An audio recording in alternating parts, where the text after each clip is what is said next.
मैं कल सायकाल ही महाकुंभ की भूमि प्रयागराज से लखनऊ वापस आया हूं। बहनों और भाइयों, 10 दिन में, मात्र 10 दिन में 10 करोड़ श्रद्धालु प्रयागराज में मां गंगा या मां यमुना और मां सरस्वती की त्रिवेणी के संगम में पावन स्नान के पुण्य के भागीदार बने हैं। अगले 35 दिनों तक महाकुंभ का आयोजन होगा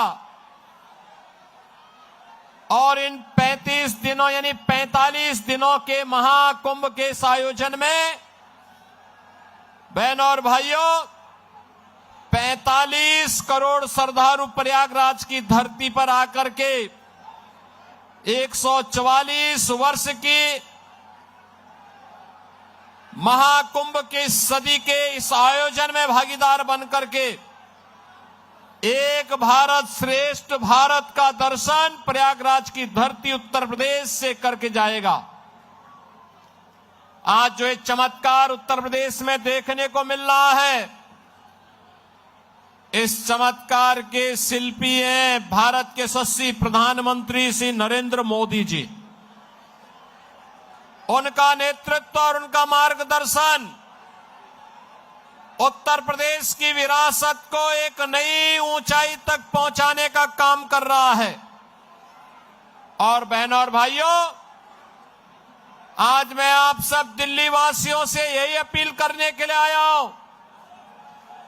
मैं आज दोपहर के बाद से दिल्ली के अंदर कई विधानसभा क्षेत्रों में प्रचार की दृष्टि से आया हूं, लेकिन मुझे कहते हुए दुख हो रहा है, जिस दिल्ली का इतिहास 5000 वर्षों से अधिक समय का है, जो दिल्ली देश की राष्ट्रीय राजधानी है, जो दिल्ली 5000 वर्ष पहले अपने वैभव के लिए इटलाती थी, आज वहां पर पिछले 10 वर्ष के अंदर उस दिल्ली को यहां पर आम आदमी पार्टी की केजरीवाल के नेतृत्व की सरकार ने नरक बना दिया है, नारकीय बना दिया है।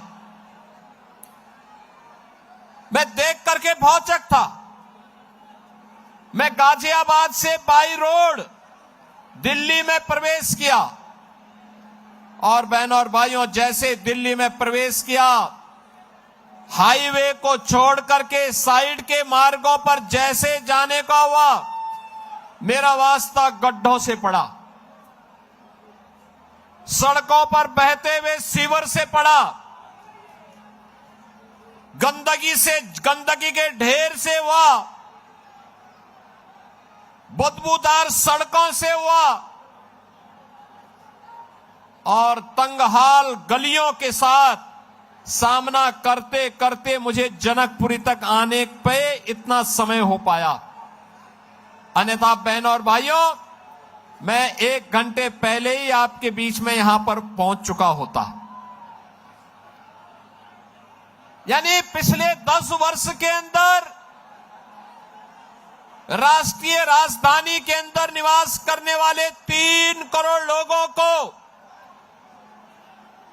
अरविंद केजरीवाल एंड कंपनी ने केवल इमोशनल ब्लैकमेलिंग के माध्यम से यहां की जनता को शोषण का शिकार बनाया है, बुनियादी सुविधाओं से वंचित किया है।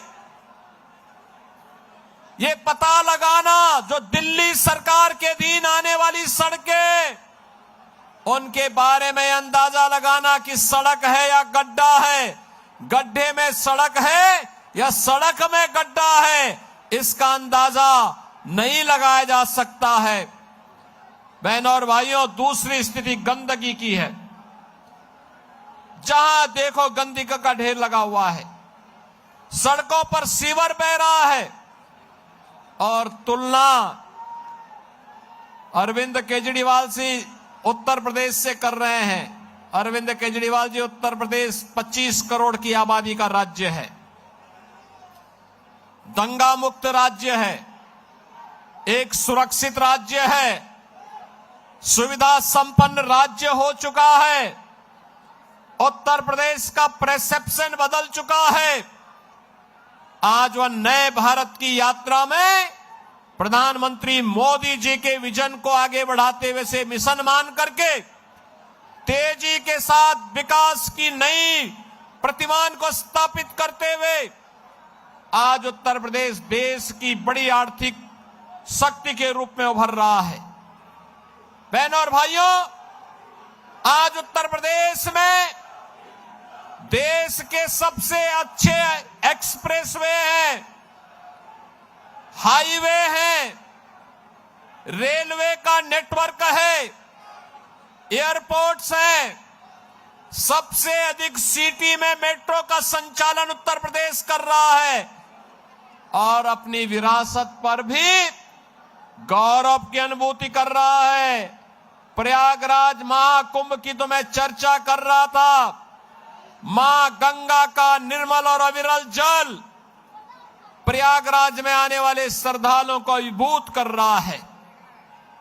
संतों का, श्रद्धालुओं का आशीर्वाद मोदी जी के साथ जुड़ रहा है, क्योंकि मां गंगा अविरल और निर्मल हुई है, इसलिए क्योंकि मोदी जी ने नमामि गंगे परियोजना को प्रधानमंत्री बनने के बाद लागू कर दिया था। लेकिन मुझे कहने में कोई संकोच नहीं कि जो उत्तर प्रदेश में गंगा, मां गंगा अविरल और निर्मल होकर के बह रही है, उसी उत्तर प्रदेश में मथुरा वृंदावन में दिल्ली की यमुना नदी का पानी एक गंदे नाले के रूप में तब्दील हो करके वहां पर केजरीवाल सरकार के पापों का भुक्तभोगी मथुरा वृंदावन के श्रद्धालुओं को बनना पड़ रहा है।